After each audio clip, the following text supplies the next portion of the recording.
It's very hard to do something the first time. It is very easy to do something the second time. What does a magician want you to do when he's doing a trick? He wants you to look at the hand that's not doing the trick, so you don't see the hand that's doing it.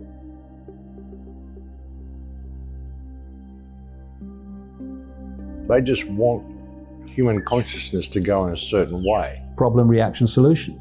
Problem, reaction, solution, ladies and gentlemen. That's how they do it. You create the problem. You get the reaction from the public on the basis of the way you've explained the problem, which is not actually what happened.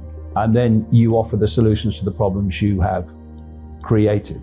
Something else that I said, problem, reaction, solution, was that the protests, they needed the protests in order to justify the second wave. Bang! What's the matter?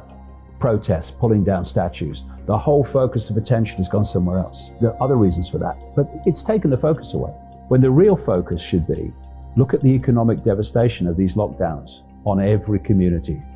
That should be the focus. This happened just at the right time that they wanted it, to get exactly the reaction that they wanted. So maybe there's more to know about this, and it's not just only what you see. And I think there is more to come out about all that. I really do. It's kind of freaky, folks. You know, when you see that sort of stuff, you can see how long they've had this plan in the making. You know, World Economic Forum rolling out their whole plan to restructure the world, the Great Reset that we need to combat this terrible crisis and the terrible state of police brutality that we find ourselves in. Everything that these people who run the World Economic Forum have done, and now they're offering us their solution, which is to basically lock everybody into a smart prison. They're really pushing the second wave. But this is just the beginning, folks. It's not going to go away. I said that months ago, this is not going to go away. They're going to release the lockdown a little bit, and then they're going to ramp it up even more. What they want to do, you know, the COVID pass that everybody needs to have to show they're infection-free, all the stuff they want to do. They're trialing it in Africa now. They're calling it a trust pass to make sure you're vaccinated. A vaccination record payment system is what they're talking about. This is the payment system. They want you to be scanned, retinal scanned, facial scanned, biometric scans, and that's how you're going to be paying. You won't need cash anymore. You won't even need your smartphone anymore. You will be paying with your face. And of course, you'll need a record of vaccination in order to enter the store to begin with. A couple of years ago, I did a show called Giving Life to Lucifer, when I talked about the whole rollout of this smart grid, the AI system. And I said that in 2025, we are set to be in a very, very different reality to what we are now. By 2025, the whole system will be controlled by AI. That's the way it's going. If you can understand AI, and you can understand that AI is working to gain control for itself, then you understand how these computer models work and why they're so over the top, and so the figures were so wrong. But if you can think of a way of controlling and corralling human beings, then it all begins to make sense. It doesn't matter if the figures are wrong. They just want human consciousness to go in a certain way, and they want to merge us with the machine. And the question is, who is they? And when you look at it, folks, it's like they is now AI. The AI is already there. We're waiting for artificial intelligence to emerge, but really it's already emerged, folks. It's already there online. We're just not looking at things the right way. And what it's doing is it's basically creating a system whereby we are going to be completely dependent upon artificial intelligence in order to survive, in order to perform everyday activities, even going outside and purchasing a meal.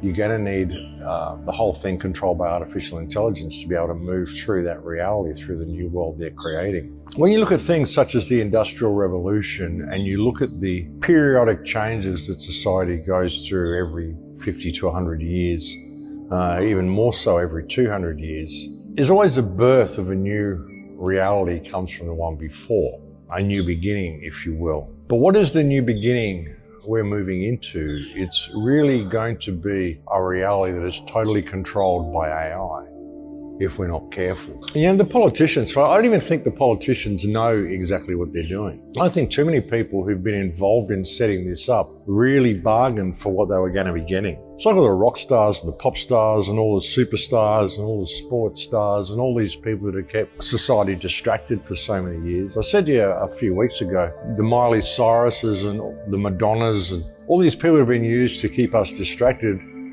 They're all finding themselves on equal par now. You know, that video that Madonna did in the bath when she was saying, wow, we're all equal now. If one goes down, we all go down. You know, it's synonymous with the whole of society. I mean, because all the people, all the rock stars and all the people that they paid all these exorbitant amount of money to keep us distracted, they don't care about them. They're all going down too. I said that a few weeks ago, you know, it'd be a bit of a shock for these people to find themselves all locked in their own houses, all having to deal with social distancing. Forget all that rock star world, all the pop star world, concerts and sports games and all that sort of stuff. It's not going to happen, folks. It's not going back to normal. People think that, you know, this is just a temporary thing. No, it's not. There's also a new action called Protect Our Neighbours, folks. You know, they're wonderful, aren't they? They want you to spy on your neighbours, basically, folks. Like I said, all the sleeping masses are the ones who are going to drag us into this if we're not careful. So there's now a new program whereby you can protect your neighbours by keeping an eye on them and making sure there's social distancing. Basically spying on them and dobbing them in if they're doing the wrong thing under the guise of protecting them. You know, now is the time for everybody to realise that, you know, there's a war being waged against us. And we have a lot of tools that we can use to fight this war, and we can fight on the digital battlefield. Hit Twitter, hit Facebook, hit everywhere you can. Do everything you can to get the word out to people, folks, because there's nothing more important than this issue. Our whole world is changing. It's not going to go back. We're at a time in history where we find ourselves on the front line, all of us. We're on the front line here, folks. That's the thing. A lot of people just don't realise World War III has already started. It's a war that's being waged against the people of the world by the politicians of the world. The problem is the people don't realise it's happening. This response to this social isolation, this removal of even our oxygen, we're not wearing masks. This is such, folks. Like I said, it's complete. Everything they're doing to us is to make us sick, folks. And that will be your second wave.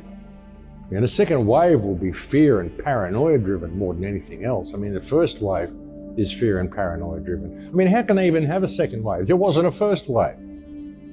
There hasn't ever been a. It's all been about this legislation. It's all been about this police state. The whole thing, ladies and gentlemen, these parasitic morons that we have masquerading as government. What matters is that we realise what's happening and we realise the steps we need to take to get ourselves out of what's happening. You know, the steps we need to take to find freedom again.